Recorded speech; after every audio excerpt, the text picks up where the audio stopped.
much late spring planting season here at Crazy Horse Ranch. And we thought it would be helpful to do a video on exactly what's entailed in getting our food plots planted in the springtime. The best way to do that is to start with what are we planting and why are we planting it. In the springtime, we've got about 150 acres of green fields that we want to plant here at Crazy Horse. And of those 150 acres, we generally break them up into soybeans and corn. Given the price of soybeans this year, we're cutting back and going to plant about 30 acres of soybeans and the rest of the property in corn. And our thinking is when fall rolls around and we plant our fall green fields, we'll drill a fall blend right into the soybeans and we'll leave the corn standing for the deer season. So we'll cut down on the amount of labor significantly as well as the price. Here at Crazy Horse, we've gotten sold on Eagle brand soybeans. This is a byproduct of our game biologist, Grant Woods, recommending the Eagle brand to us about 5 years ago, and we've been real pleased with the product. The particular type of soybean from Eagle we use is referred to as Big Fella. And the unique characteristics that soybean has is, first and foremost, the deer cannot terminate the plant when it's young. You know, with some soybeans, you plant them, they sprout a couple of leaves, and the deer come through and wipe out those 2 leaves or single leaf, and the plant dies. With Big Fella, they can nip those leaves, but the plant continues to grow. The other attribute of the Eagle seed, Big Fella soybean, is that it creates a tremendous amount of forage on our green fields. If properly planted and with decent rain, we'll have green fields that are 3.5, 4 feet tall, just packed with forage. It doesn't produce as many individual soybeans, but the forage is really what you're after if you're looking to put protein into your deer herd. And the other attribute of these beans that's a positive is they're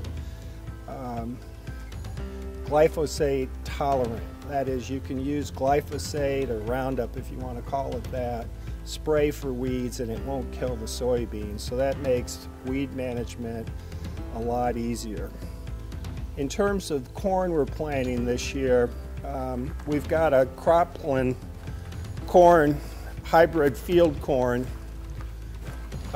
variety that we've had good success with in years past. Like the soybeans, it's Roundup tolerant, and so weed control, particularly in our cornfields, is real important. And it seems to take well, and we've had good success with it in the past. In terms of equipment we use for our green fields, we use a no-till drill. When I say no-till, I mean we don't disc the soil up in advance of the planting. We actually plant right into the soil bed as it exists from the previous season. And we use a Genesis no-till drill, which is right here. It's their 8-foot model. It's got 13 planting bays in it. It's adjustable in terms of the seed size cup rate. Here on the right-hand side of the unit, I've got it set at 2 inches for soybeans. And then you adjust the seeding rate over on this side, right over here, based on the gearing you put in. And there's, with the manual that comes with the unit, you get directions on what gears to use for what plants you're planting. And so with soybeans, I'm putting them in at about 80 pounds per acre, and so I've got it geared to that, and it in effect adjusts the dispense rate on the seed so that you achieve your 80 pound per acre rate. In terms of the corn, we'll go look at it in a minute. We have a John Deere 7000 4-row corn planter. It in turn is no-till, same principle, so we can just take that planter right over the field bed as it exists here in the springtime. This is our John Deere 7000 corn planter. It's a 4-row planter. You've got fertilizer boxes on the front, your seed bin, and then for bugs, if you want, bin for insecticides. We don't use the insecticides. We just use the bin for the corn and the fertilizer. The unit is hydraulically operated off of the hydraulic connects on the tractor. The things sticking in the air here are called row markers. They're used to mark as you take a swatch down the field.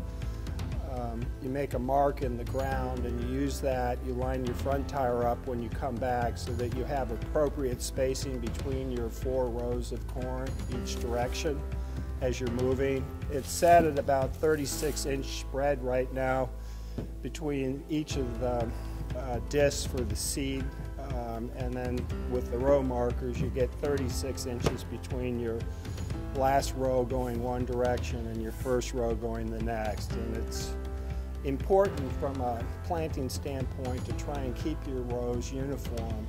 The goal is when you come back to spray it, you don't want to be running over the corn as it's sprouted. Just nicking a 2-inch corn plant will cause it to die. So keeping a uniform spacing between your various passes across the field is very key.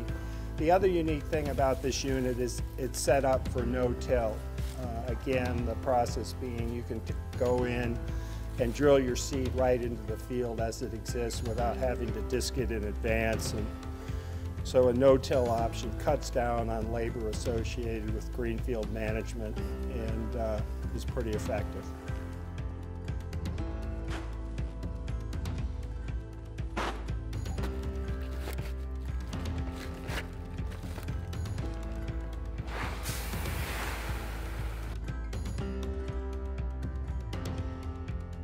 One of the keys when you're planting a legume, which is what a soybean is to make sure to use inoculant. Particularly if you haven't planted soybeans in the field previously or within the last couple of years. I've seen studies where you get a 10% yield, like 90% of your soybeans don't take and produce a plant if you don't use an inoculant on a field that hasn't had beans in it before. The inoculant we use is Graph-X SA, and it works well.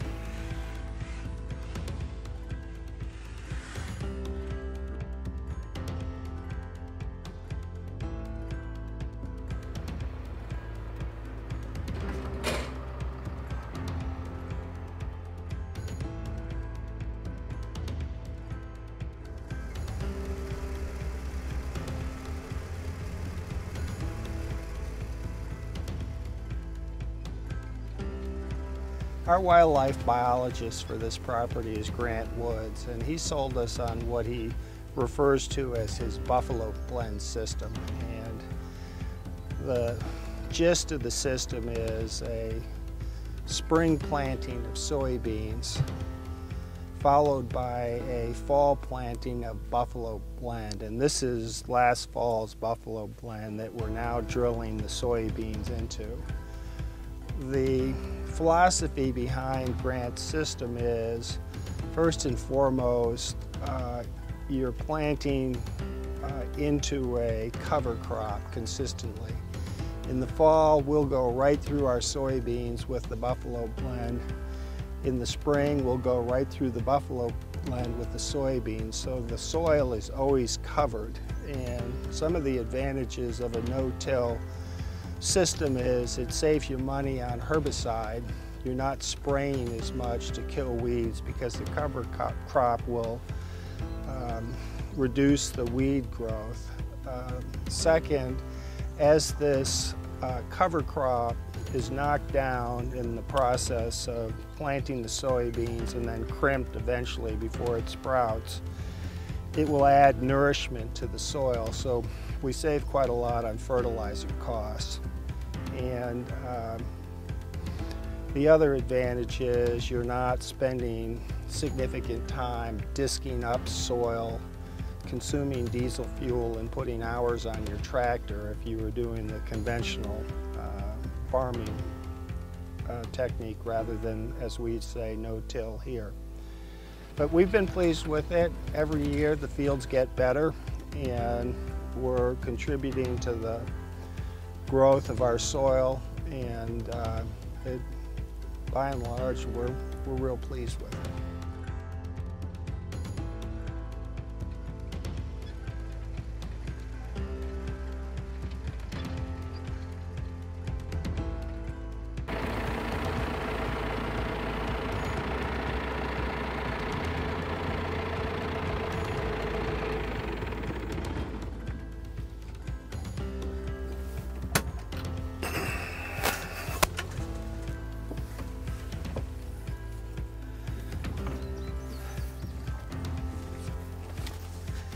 Well, we started at about 10 a.m., 500 pounds of soybeans, and we're about done.